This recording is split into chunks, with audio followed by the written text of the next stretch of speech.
Hola, soy Lisardo Recio, Product Manager de Prismian y vamos a hablar sobre la infraestructura de recarga del vehículo eléctrico, bueno, sobre el cálculo de conductores para diferentes situaciones de infraestructura de recarga para el vehículo eléctrico. Bueno, como sabemos, el vehículo eléctrico es una realidad. Las normativas que había hasta ahora no eran muy ambiciosas en cuanto a la exigencia mínima, teniendo en cuenta la Agenda de 2030, ¿no? Y las intenciones que hay de electrificar la movilidad. Y bueno, ahora sí que parece que ya tenemos también alguna normativa europea que obliga en mayor medida a tener una disposición mínima de infraestructura de recarga, por lo menos algo bastante coherente con las ambiciones que tiene la Agenda 2030. Prysmian es un fabricante de cables líder mundial en cables de energía y comunicaciones, una marca pues muy conocida, 30.000 empleados en todo el mundo, 104 fábricas, presencia en 54 países con fábrica, lógicamente presencia global total, en todos los ámbitos de la electrificación, energía, comunicaciones, enlaces submarinos, etcétera. Yo creo que más o menos, bueno, pues la marca es conocida y bueno, pues aquí vamos a tratar en particular la parte concreta del vehículo eléctrico, que es algo de actualidad desde hace tiempo, pero que no deja de tener importantes novedades. Vamos a desarrollar diferentes ejemplos representativos de cálculo de secciones. Bien, vamos al primer ejemplo, el más sencillo, un circuito eléctrico para recarga en un edificio de viviendas ya existente, es decir, donde un vecino pues prevé pasarse a la movilidad eléctrica y necesita instalar un punto de recarga en su garaje comunitario. ¿Vale? Bueno, lo primero es recordar, yo creo que ya es conocido, es que la ley horizontal, la ley de propiedad horizontal fue modificada para que no se pudiera ver oposición al mismo, ¿no? Es decir, en el momento que un vecino decida instalar un punto de recarga, simplemente tiene que cumplir el protocolo, ¿no? Avisar al presidente de la comunidad, el administrador debe saberlo también, bueno, tener un presupuesto de una instaladora habilitada, ¿no? Para proceder a su punto de recarga. Es decir, la ley de propiedad horizontal fue modificada para facilitar la movilidad eléctrica, la movilidad sostenible. Bien. Bueno, para este caso, pues iríamos al esquema 2, que sería, bueno, partir desde nuestra centralización de contadores, desde nuestro propio contador, poner un doble bornero, una doble conexión de las que ya existen en el mercado para poder salir por un lado hacia la derivación individual y por otro lado ir hasta nuestro punto, hasta nuestra estación de recarga de nuestro vehículo eléctrico. Este es el esquema 2 de la ITC BT52 que como sabemos data de hace 10 años en aquel Real Decreto 1053. Vamos adelante. Bien.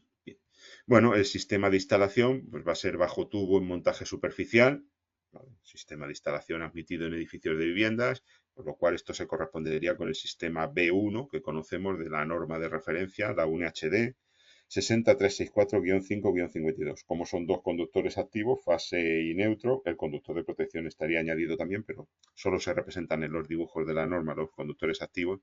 Pues estamos en un caso que se correspondería con, bueno, pues, con un dibujo representativo de este estilo. El cable a instalar sería el AFUMES Class de clase CCAS1B de 1 a 1, cable de alta seguridad y con alta deslizabilidad para facilitar su inserción en el tubo. Bueno, pues empezamos con los datos. Sería una instalación monofásica a 230 voltios, como sabemos, circuito básico de 3.680 vatios, lo que se traduce en 16 amperios, 3.680 entre 230, 16 amperios, coseno de phi 1 para el caso de viviendas, como es el caso, y longitud del circuito 28 metros. Seguimos adelante, sistema B1 bajo tubo en montaje superficial, aquí hemos visto, perdón, en la propia norma, donde están detallados los casi 50 sistemas de instalación, pues vemos que para el caso de cables unipolares, conductores unipolares aislados, como es el caso, en montaje superficial, se corresponde con sistema B1 y con este nos vamos a la tabla de intensidades admisibles, ¿vale? De la citada norma. Bueno, estamos hablando de B1, entramos por B1, llegamos hasta la columna que procede, que es PVC2, 2 porque son dos conductores cargados, fase y neutro, el conductor de protección no se considera activo, y PVC porque se trata de cable de 70 grados, no porque tenga aislamiento de PVC, porque hemos dicho que es cable de alta seguridad, por ello, entre otras cosas, es libre de halógenos, ¿no? Y por lo tanto no tiene PVC, ¿vale? Pero sí se comporta térmicamente como el PVC porque soporta hasta 70 grados en régimen permanente. Por lo tanto, nos detenemos aquí y bajamos por la columna hasta ver la intensidad que supera los 16 amperios que necesita nuestro circuito. El primer valor que supera es 20 y ese se corresponde con una sección de 2,5. Por lo tanto, por intensidad admisible sería 2,5, que por cierto es la sección mínima que nos pide la ITC 52 para los circuitos de recarga de vehículo eléctrico. ¿Vale? Vamos a ver si esa sección es suficiente, hay que hacer otras comprobaciones, ¿no? Caída de tensión y cortocircuito. Por caída de tensión, ¿vale? La máxima será un 5%. Esta línea, a pesar de partir del contador, es como un circuito, una instalación interior, tanto si es de un circuito individual como si es colectivo. Eso es como lo considera la ITC 52. ¿Vale? Y se permite un 5%. En el futuro reglamento, ¿vale? Se va a retocar esta situación y se va a considerar derivación individual, pero aún así se le va a permitir en este caso un 5% de caída de tensión, ¿vale? Esto es importante saberlo porque sabemos que las derivaciones individuales están limitadas a un 1,5, 1 o 0,5% dependiendo del esquema que se utilice en conexión. En este caso, insisto, aunque luego pase a ser derivación individual para el futuro reglamento, es un 5% la caída de tensión. Bueno, el 5% de 230 voltios del circuito son 11,5 voltios. Aplicamos la fórmula, 2 por la potencia por la longitud, partido de la conductividad, de la caída de tensión en voltios y de la tensión de alimentación, 230. Hacemos la operación y nos sale 1,6 milímetros cuadrados. Muy importante, un detalle. Esto nos llevaría a 2,5 milímetros cuadrados por caída de tensión, es decir, el mismo resultado que por intensidad visible. Importante decir que la conductividad del cobre a 70 grados es aproximadamente 48,5 metros partido por ohmio por milímetro cuadrado. Hay que utilizar el caso más desfavorable. No valdría poner aquí 56 porque estamos hablando de un cable que puede ponerse a 70 grados. ¿Vale?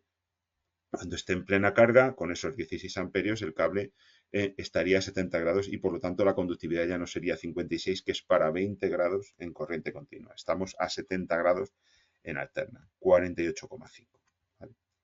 Como detalle importante y para los cálculos de caída de tensión en general. Bueno, vamos a comprobar por cortocircuito. Debemos comprobar si el fusible de la centralización de contadores protege el circuito, ¿no? Los fusibles pueden ser de diferentes valores, pero no es infrecuente encontrarlos de valores bastante altos, ¿eh? Estos son criterios generales prácticos de compañías y tal, pero bueno, evidentemente del tipo que sean, al fin y al cabo aquí tenemos la tabla y por lo tanto podemos aplicar cálculos análogos con el valor de ese, teniendo en cuenta el valor nominal de ese fusible, ¿no? Con la UNN 60269-1 encontramos que para 5 segundos, ¿vale? Porque para 0,1 segundos ya soporta de sobra, debería soportar 250 amperios. Muy bien, bueno, pues para eso tenemos que calcular a ver si esto tenemos tanto protegido el circuito por tener un poder de corte suficiente y protegido también para asegurar la activación de la protección cuando el cortocircuito se pueda producir en el otro extremo de la línea, es decir, en bornes de la estación de recarga. Bueno, en la guía BT anexo 3 encontramos el procedimiento para calcular. Nos dice que, bueno, que en ausencia de datos respecto a líneas aguas arriba del circuito, hasta el centro de transformación obtenemos un valor de Z para nuestro circuito de recarga en base, obtenemos primero el valor de Z y luego aplicamos esta fórmula que nos dice que la caída de tensión baja un 20%, ¿no? O sea, 0,8 U, ¿vale? Porque como no se sabe lo que hay aguas arriba, pues se puede hacer esa estimación. Bien. La impedancia puede ser aproximadamente igual a la resistencia. Se puede hacer esta aproximación para calcular el cortocircuito más vasto, que es considerar la resistencia a 20 grados, ¿vale? No se va a dar eso, pero bueno, vamos a tener un valor de resistencia más bajo y no consideramos impedancia y así siempre nos ponemos en el caso más desfavorable para el cortocircuito en bornes, que es cuando tenemos la impedancia más baja en el circuito, que es la que nos va a mayorar más la intensidad de cortocircuito y así saber si tenemos un poder de corte suficiente en nuestra protección. Bien, aplicamos la fórmula, la conductividad a 20 grados, ¿vale? Por la longitud, que es 28 ida y vuelta, es decir, por 2, y partida de la sección, que es 2,5, que es la que tenemos calculada con los criterios anteriores. ¿Vale? Nos da 0,58 ohmios. Bueno, recordemos, perdón, la resistividad, he dicho, hay que ponerla no a 20 grados, perdón, hay que ponerla a 145 grados centígrados porque estamos hablando de un caso en el que el cable va a superar su temperatura normal. No olvidemos que va a ir a cortocircuito, ¿no? Y en cortocircuito puede llegar hasta 160 grados centígrados a ser un cable termoplástico, ¿no? Entonces llegamos a 145 grados centígrados, que es lo que nos dice la guía BT22, porque evidentemente se va a mayorar mucho la corriente que conduce el cable, ¿no? Entonces, eso nos da una conductividad de 0,259, disculpa. Vale, seguimos. La intensidad de cortocircuito mínimo, por tanto, será el 0,8 por 230 partido de esa impedancia 0,58. Esto nos da 317 amperios. Bien, bueno, la sección de 2,5 sería válida. Bueno, tal y como ponemos para 250 amperios, tenemos que tenemos una sección de 2,5 válida con este criterio, ¿no? ¿Vale? Pero ahora tenemos que ver si lo va a poder soportar durante 5 segundos, ¿vale? Para saber si es válida de verdad. O sea, tenemos 317, superamos los 250, pero, insisto, vamos a tener que comprobar si esa protección nos aguanta esto. Bien, pues para eso utilizamos la fórmula del cortocircuito, perdón, no si la protección, si la sección del conductor nos soporta esta intensidad de cortocircuito. Para eso utilizamos la fórmula del cortocircuito, igual a K por S partido de raíz de T. La K, en este caso, que es conductor de cobre con aislamiento de 70 grados, es 115 por 2,5 partido de raíz de 5, que son el tiempo de actuación de la protección, 129 amperios. 129 amperios es menor de 250, que es lo que necesitamos, que pueda soportar, ¿vale? Porque estamos hablando de esto, de que la sección tiene que soportar esa corriente de cortocircuito. Vale, bien, pues no nos vale, nos tenemos que ir a una sección más alta. Así probamos con la siguiente, con la de 4. Bueno, probar con la de 4, evidentemente si 2,5 valía, 4 vale también como corriente que puede soportar, ¿vale? Pero ahora tenemos que mirar qué es lo que pasa a 5 segundos. Y a 5 segundos, pues tenemos 206 amperios, nos quedamos de nuevo por debajo, ¿vale? Tenemos que ir más arriba, ¿vale? Y para 6 milímetros ya vemos que sí que nos soporta, tenemos 760 amperios, mayor de 250, por lo tanto tenemos que el conductor nos soporta esos 250 amperios que se pueden dar en la línea hasta que la protección, hasta que el fusible actúe. ¿Vale? Es decir, nosotros tenemos un fusible que nos protege, ¿vale? Pero tenemos que garantizar que cuando el fusible interrumpe el circuito, nuestro conductor no ha sido dañado y para eso tenemos que comprobar que nos soporta ese cortocircuito durante esos 5 segundos máximos. ¿Vale? Como 760 es superior a 250, cuando el fusible quiera interrumpir el circuito, el conductor no se habrá visto afectado, el cable no se habrá visto afectado. Por tanto, la sección, en este caso por cortocircuito, pasa de 2,5 a 6. Importantes estas comprobaciones. Que será la sección que puede ser válida como mínimo, porque evidentemente se podrían hacer comprobaciones más exactas con todas las impedancias hacia el transformador. Pero evidentemente este cálculo es bastante bueno y bastante, digamos, aproximado para lo que necesitamos comprobar, ¿vale? No confiarnos con esas secciones pequeñas que nos dan inicialmente. Movemos la corriente 309 amperios. ¿Vale? Evidentemente lo soporta. Seguimos adelante. Cable para derivación individual. Bueno, en la derivación individual decir que, bueno, pues nuestro cable AFUMES Class A, extradeslizante, con, bueno, lógicamente al ser derivación individual, con clase CCAS1B de 1 a 1, pues ya viene con su hilo rojo incorporado. ¿Vale? Y esto, bueno, pues puede ser interesante para el caso de que, bueno, pues se dispare el interruptor de control de potencia que tenemos en la centralización de contadores y claro, sabemos que podemos proceder al protocolo de bajar todos los interruptores automáticos, esperar unos segundos, subirlos, porque el contador ya habrá detectado impedancia infinita, activará el interruptor de control de potencia y con eso yo subo de nuevo, conecto de nuevo los interruptores automáticos y ya tengo servicio en casa. Pero claro, ¿qué ocurre si uno de los interruptores está donde la estación de recarga? Pues que una de dos, o tengo algo que me permita activarlo desde arriba o tengo que bajar abajo, ¿no? Entonces esto se puede conseguir con este hilo rojo que ya venía obligado en el reglamento de 2002, que se eximió de ello en el reglamento, o sea, en la ITC 52, bueno, no en la ITC 52, sino en el Real Decreto 1053 2014, donde está, entre otras cosas, la ITC 52 y algunas modificaciones. En esas modificaciones se ha eximido, pero el futuro reglamento que se aprobará en breve, por lo menos la parte de derivaciones individuales, volverá a obligar a incorporar el hilo rojo de 1,5. Y recordemos, no está condicionado a nada, debe ser instalado siempre. No está condicionado a tarifas nocturnas ni a nada. Es un hilo de comunicación entre el cuadro de mando y protección del interior de la vivienda y la centralización de contadores. No hagamos interpretaciones partidistas o solo por pensar que no tiene ninguna funcionalidad. Se obliga y puede ser para disposiciones tarifarias o para lo que fuera. En este caso puede ser útil para este tipo de usos, ¿no? Poder activar desde la vivienda el interruptor automático que está en la estación de recarga, aunque evidentemente es verdad que ya existen algunos dispositivos que permiten hacerlo por otras vías también. Bueno, seguimos. Vamos al caso de ya un edificio de nueva construcción, un edificio que desde inicio vamos a construir. Vamos a ver qué particularidades hay. Bien. Bueno, vamos al caso de un edificio, como digo, de nueva construcción. Vamos a ver qué nos pide esa ITC 52 específica de infraestructura de recarga para el vehículo eléctrico, donde nos dice que hay que prever una potencia para el 10% de las plazas de garaje. ¿Vale? Esto nos dice ese Real Decreto. Es decir, al menos eso, para el 10% de las plazas de garaje hay que hacer una previsión de potencia. ¿Vale?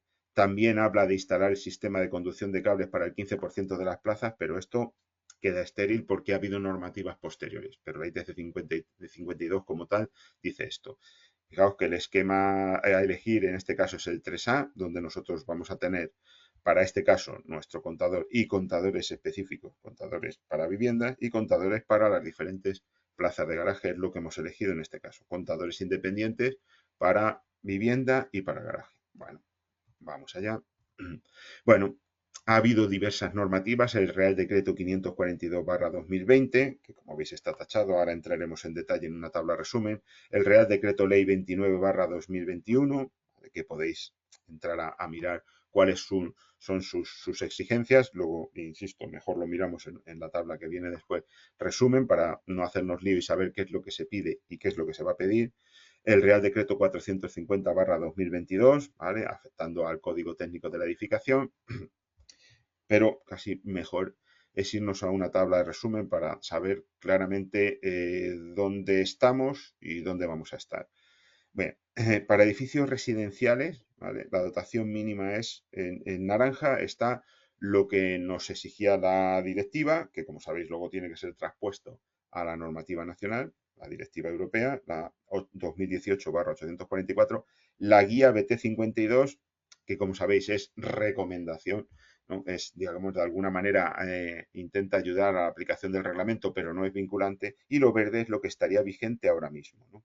Y si nos basamos en lo vigente, pues número de estaciones de recarga no se exige ninguno en residencial, ninguno. Sí que la guía BT52 recomienda en vivienda unifamiliar, pero como tal no se exige, ¿vale?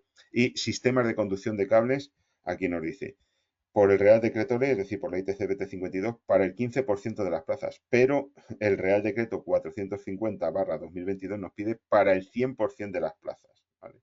Por lo tanto, pues ahora mismo podemos decir que hay que prever un sistema de conducción de cables, es decir, la canal protectora debe estar instalada y debe cubrir el 100% de las plazas. Eso es lo que se pide ahora mismo para edificios residenciales como tal, ¿vale? Y lo pide el Código Técnico de Edificación por el Real Decreto 450/2022, perdón, para el 100% de las plazas. Pero acaba de salir una nueva directiva europea hace menos de un mes que deberá ser traspuesta antes de 2 años, o bueno, antes del 29/5/2026, ¿vale? En el que esta directiva, la 2024/1275, nos dice que al menos una estación de recarga en edificios nuevos, 100% de cobertura de las plazas en sistemas de conducción de cables y precablear al menos el 50%. Es decir, al menos el 50% de las plazas deberán tener también su cableado. ¿Vale? Fijaos que ahora se pide solo sistema de conducción de cables, aquí se amplía a también precablear al menos el 50%. Esto será para edificios nuevos o renovados con más de 3 plazas. ¿Vale? La renovación es que tengan renovaciones de importancia. La propia directiva, en su artículo 14, dice claro qué es lo que considera esa renovación de importancia, ¿vale? No en su artículo 14, sino también lo dice también en su glosario que tiene al principio, ¿vale? Tiene una definición de lo que es renovación de importancia para tenerlo claro, ¿vale? Porque siempre puede haber detalles de por aquí o por allí. Bueno, pues ahí queda bastante claro para saber que cuando se renueve hay que aplicar también esto. De hecho, está previsto también incluso un régimen sancionado. La dotación mínima no residencial, pues igualmente en naranja está lo que decía la directiva a transponer pues, posteriormente, como se ha traspuesto, ¿no?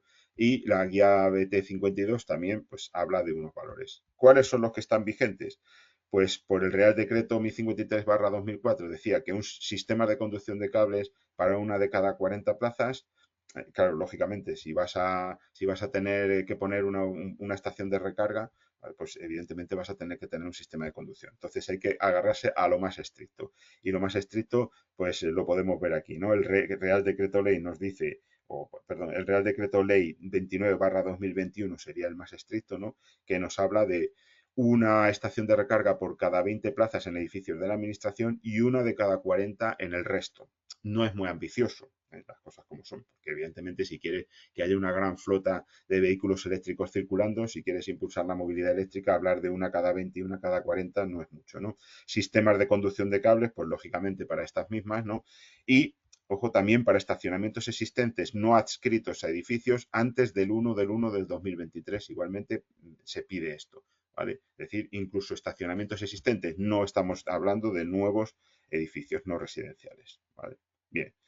Bueno, la directiva, que es quizá lo que más tengamos que tener en cuenta, a transponer antes del 29/5/2026, pues viene bastante más seria, ¿no? Número de estaciones de recarga, una de cada 5. Y si es un edificio de oficinas, la mitad de ellas al menos, ¿vale? Al menos una de cada 5 y al menos una de cada 2 en edificios de oficinas. Ojo, 100% de sistemas de conducción de cables en todos los casos y precablear al menos el 50%, ¿eh? Recuerdo, edificios no residenciales, ¿vale? Que esta exigencia, pues ya hemos visto que era igual que en el otro caso, ¿vale? Esta exigencia de sistemas de conducción de cables. Para edificios nuevos o renovados con más de 5 plazas.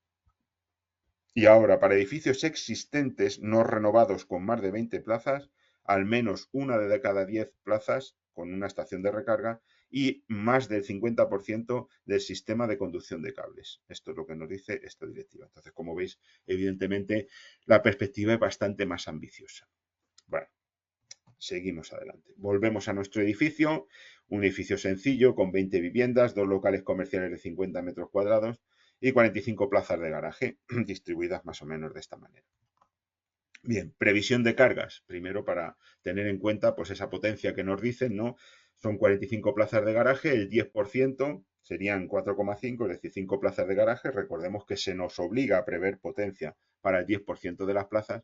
La potencia mínima a prever para recargar el vehículo eléctrico es de, teniendo en cuenta que son 3.680 vatios, ¿vale? Pues sería esas 5 por los 3.680. Con lo cual, en el total del edificio tendríamos que aplicar pues esa fórmula, ¿no? Potencia de viviendas, potencia de servicios generales, locales y oficinas, garaje, sin incluir vehículo eléctrico y potencia del vehículo eléctrico. La previsión mínima de potencia por vivienda, 5.750 en electrificación básica, ¿vale? Vamos a lo más sencillo, podríamos ir a los 9.200 de elevada, que sería lo más habitual en las circunstancias actuales seguramente. Y factor de simultaneidad, 14,8 para 20 viviendas, como nos dice también la ITCBT 10. Como estamos hablando de 20 viviendas, pues 14,8. Por lo tanto, la potencia de viviendas serían 85.100 vatios. Nos vamos a la potencia de servicios generales, prevemos 9 kilovatios. Potencia de locales y oficinas, pues son 2 por 50 por 100 vatios por metro cuadrado, como nos dice el punto 3.3 de la ITCBT 10 del reglamento, 10.000 vatios. Potencia del garaje, 1.015 metros cuadrados por 20 vatios por metro cuadrado, pues nos salen esos 20.300, sin contar la recarga de vehículo eléctrico, que ya la tendríamos aquí. 5 plazas a 3.680 con simultaneidad 1, como se nos dice, en la ITCBT 52, 18.400 vatios.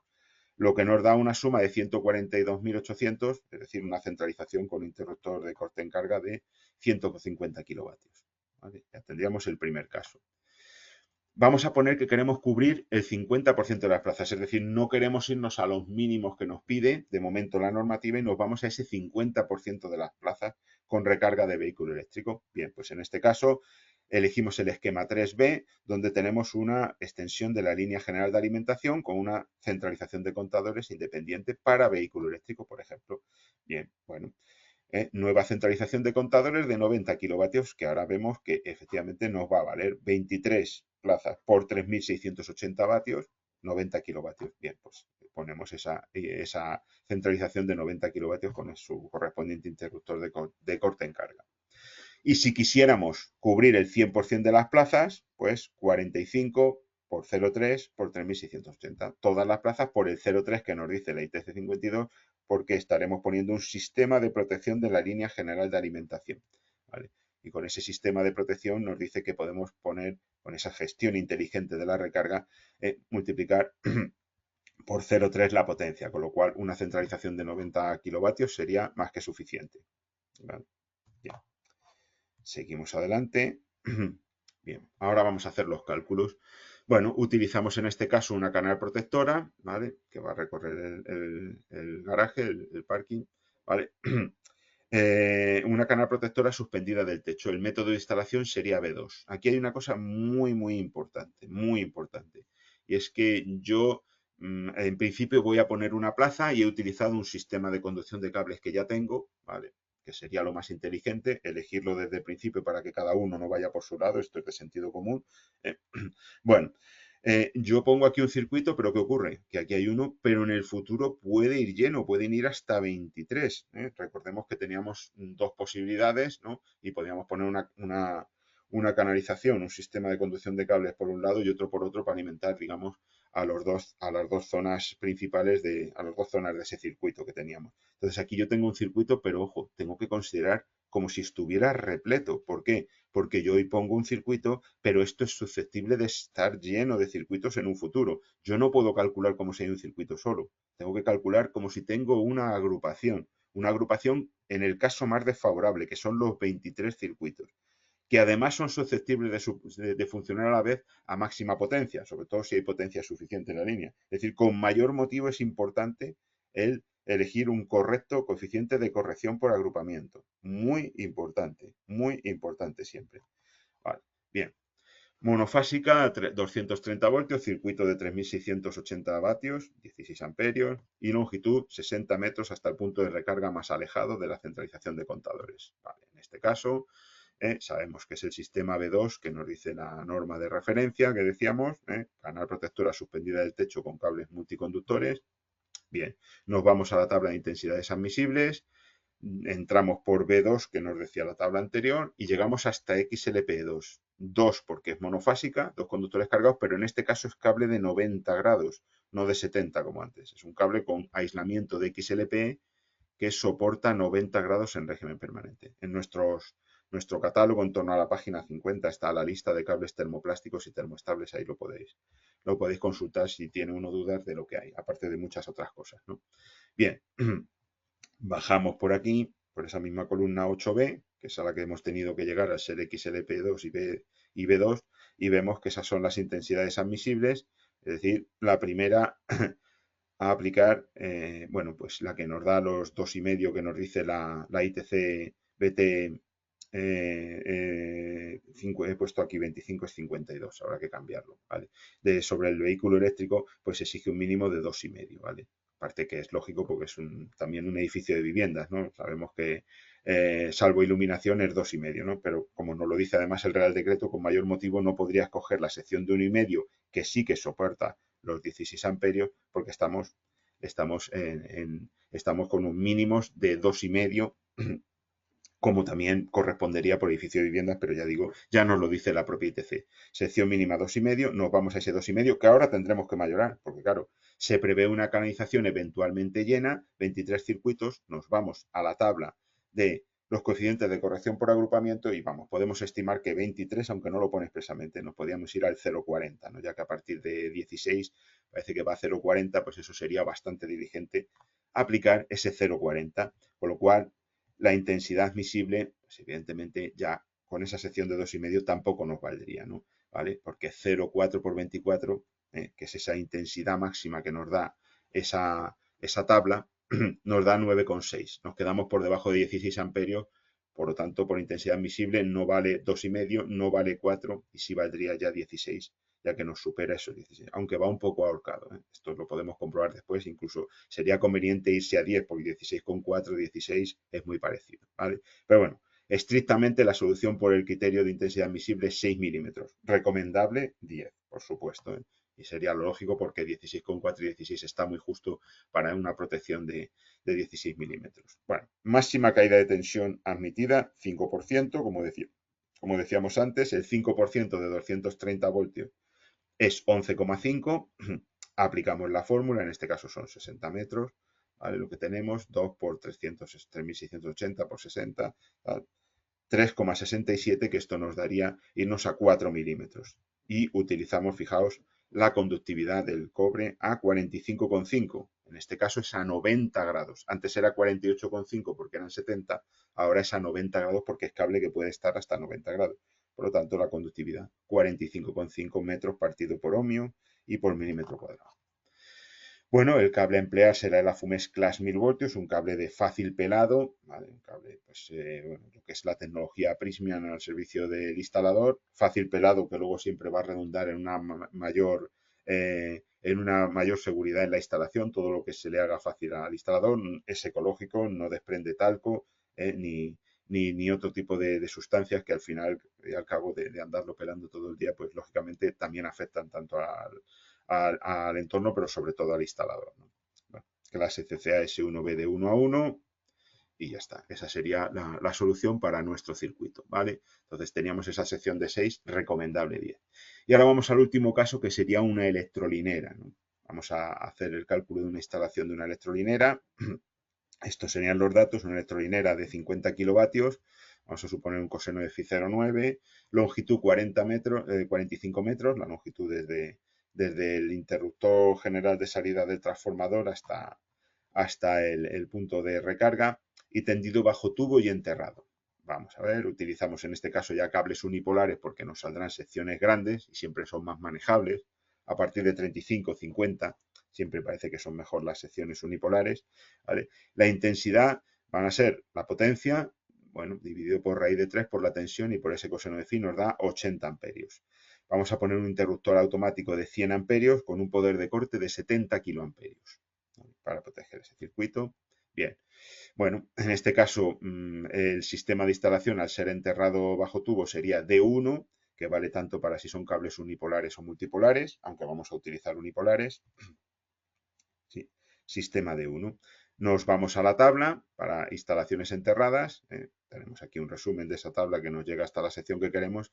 Y la primera que supera esos 100 amperios del interruptor de corte en carga, ya tenemos el interruptor, pues calculamos con la intensidad del interruptor, porque siempre vamos a tener que mayorar esa intensidad para asegurar de que el circuito puede funcionar sin que corte antes de una intensidad que sea peligrosa, ¿no? Entonces, evidentemente, si corta 100 amperios, el cable tiene que superar esos 100 amperios. En este caso vemos que son 117 para 35 milímetros. Bien, ¿vale? Que es el primer valor que pasa a 100, ¿vale? XLPE 3, 3 porque es trifásica en este caso y XLPE porque es cable de 90 grados. Vamos hacia la derecha y el primer valor que nos supera los 100 amperios son 117, sección 35. Bueno, pues por intensidad admisible tenemos 35 milímetros. Unos detalles al tratarse de una electrolinera que podría estar perfectamente en una gasolinera, bueno, pues que puede estar en zona ATEX, ¿no? Y si está en zona ATEX, en zona con riesgo de incendio o explosión, pues la ITC BT29 nos dice que hay que descargar el cable un 15%, es decir, la intensidad de partida no serían 80, sino 94 amperios, ¿vale? La clase del cable CCAS1B de 1 obligatoria, ¿vale? Y el tubo según características de la ITC 29.93. Muy importante el detalle si estamos en esos volúmenes peligrosos. Vale. La caída de tensión admisible desde el transformador ahora sería el 5 más 1,5, ¿no? Ya que ya no tenemos instalación de enlace, se puede considerar todo ese valor que nos dice la ITC 19 en el punto 222. Entonces el 6,5% de 400 voltios son 26. Aplicamos este valor en la fórmula para obtener la sección, ¿vale? Y bueno, pues ahí tenemos igualmente 45,5, la conductividad del cobre a 90 grados, 26, caída de tensión en voltios, 400, tensión de alimentación, 45, la longitud de la línea, ¿vale? Y 50.000. En este caso se pone la longitud en estos cálculos en trifásica. Fuera monofásica se pone los ida y vuelta, en trifásica ya está calculado y al final solo hay que poner la longitud, tal cual en la fórmula. Nos da 6 milímetros, ¿vale? Tenemos 6 milímetros por caída de tensión. Vamos a calcular ahora por cortocircuito, ¿vale? Muy importante. Bien, tenemos los valores del trafo, pérdidas en el cobre 2.550 vatios, caída de tensión porcentual 4,5% y la potencia del trafo 160 kVA. La impedancia del trafo será RCC, la impedancia de cortocircuito, resistencia de cortocircuito más J por reactancia de cortocircuito. Y ahí tenemos la línea. Comprobamos el poder de corte de la protección, es decir, cortocircuito máximo en bornes, cortocircuito trifásico en bornes, ¿vale? Y con eso comprobamos si la protección si ese cortocircuito va a ser inferior a esos 70 kiloamperios que garanticen la actuación correcta de la protección. Bien, bueno. Aquí hemos considerado importante, suponiendo puentes entre el trafo y el cuadro general de mando y protección cortos, que este trozo pues sea muy cortito, ¿no? Como suele ser en general, ¿vale? Un trozo muy corto, 4 o 5 metros a lo mejor, ¿vale? Bien, la potencia aparente de cortocircuito nos dará la intensidad de corriente de cortocircuito. Y con esto, aplicando valores, pues tenemos al final que es 5,1 kiloamperios, que es menor de 70 kiloamperios. Por lo tanto, ese cortocircuito está cubierto, no hay problema, tenemos garantizada la actuación de la protección. ¿Vale? Bien.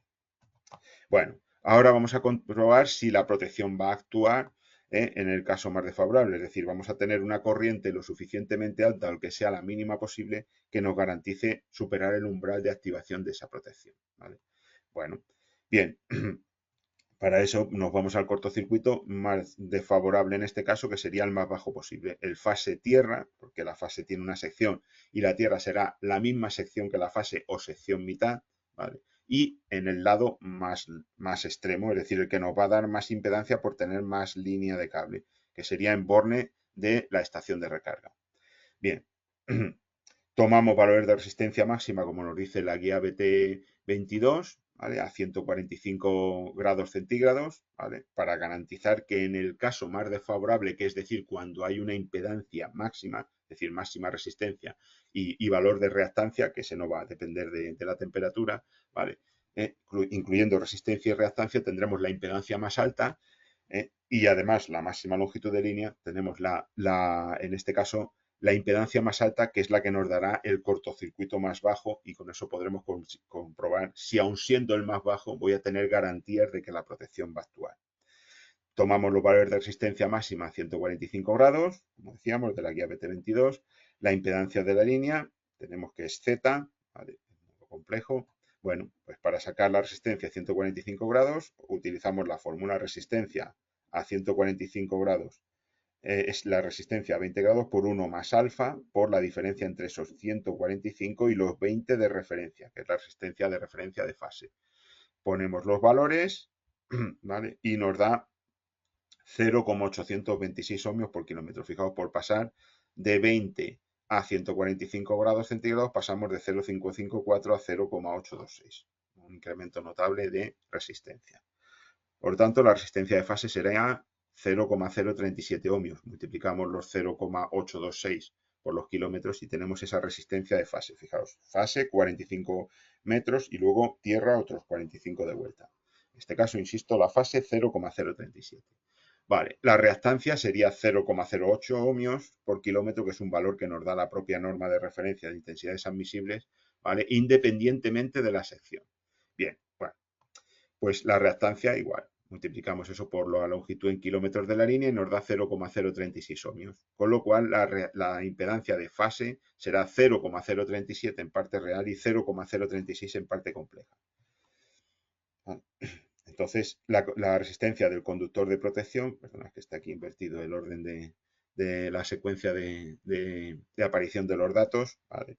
La resistencia del conductor de protección nos la da ahí, trabajamos análogamente.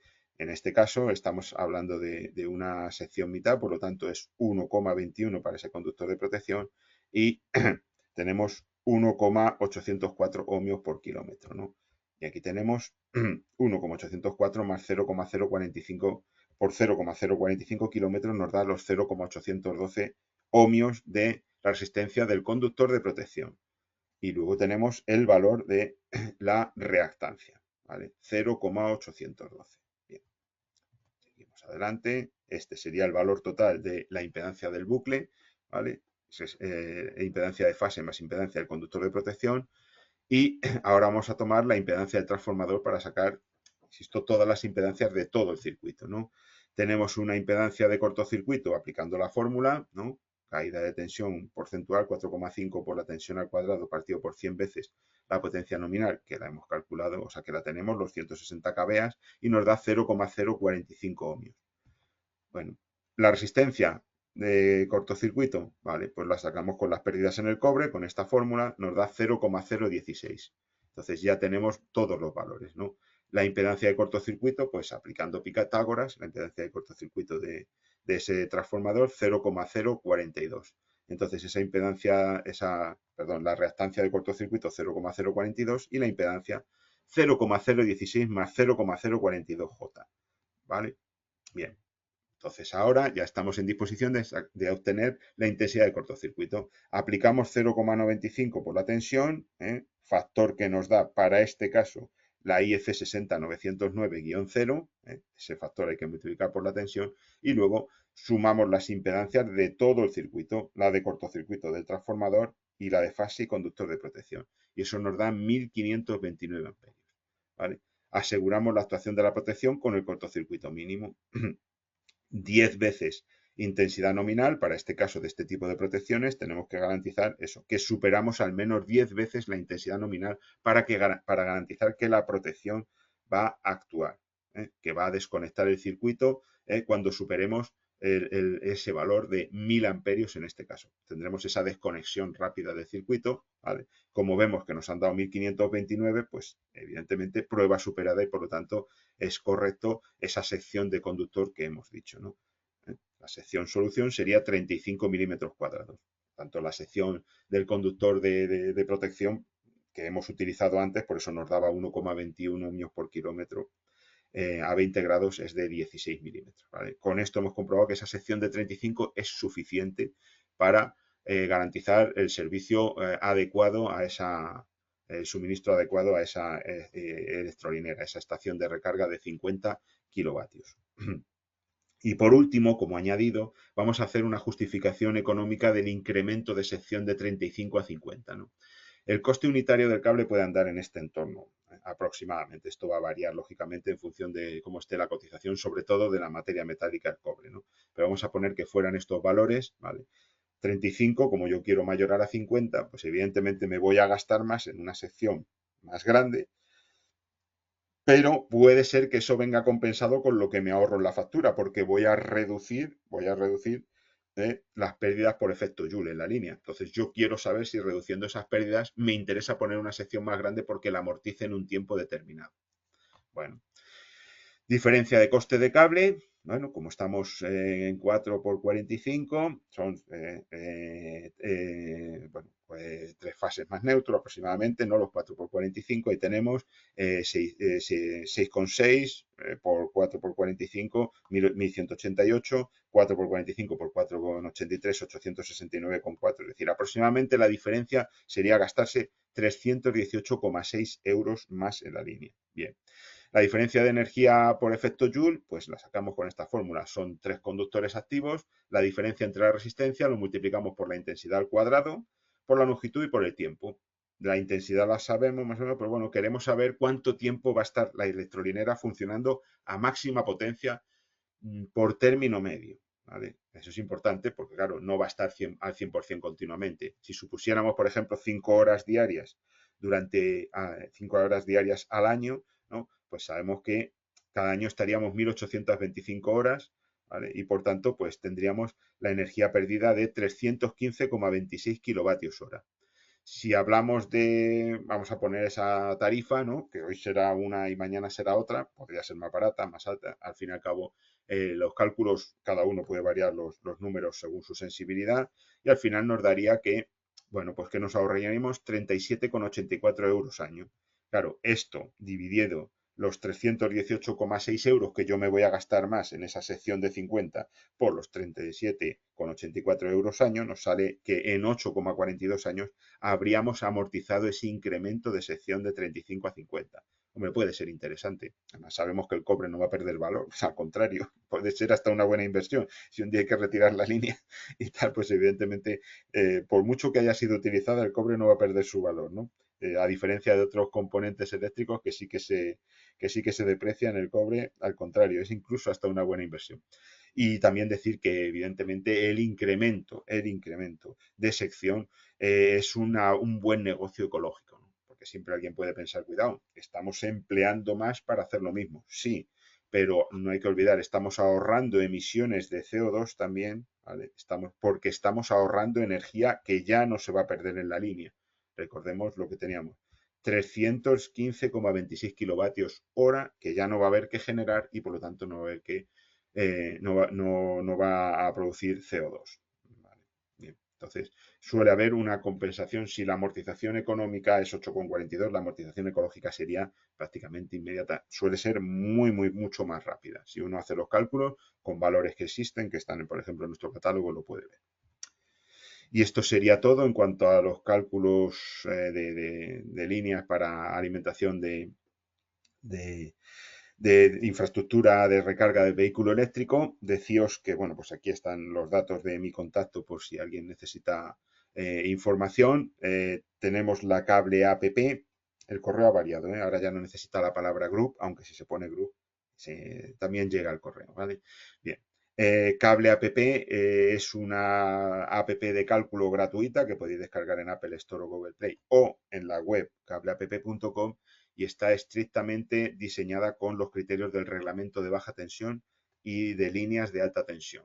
De tal manera que solo permite lo que permiten los reglamentos con reglas eliminatorias y a diferencia de otras apps de cálculo, pues como detalle, aparte de poder introducir todos los datos de coeficientes de corrección por agrupamiento, todos los que necesita la normativa, pues también da resultado con varios conductores por fase cuando así es necesario, ¿vale?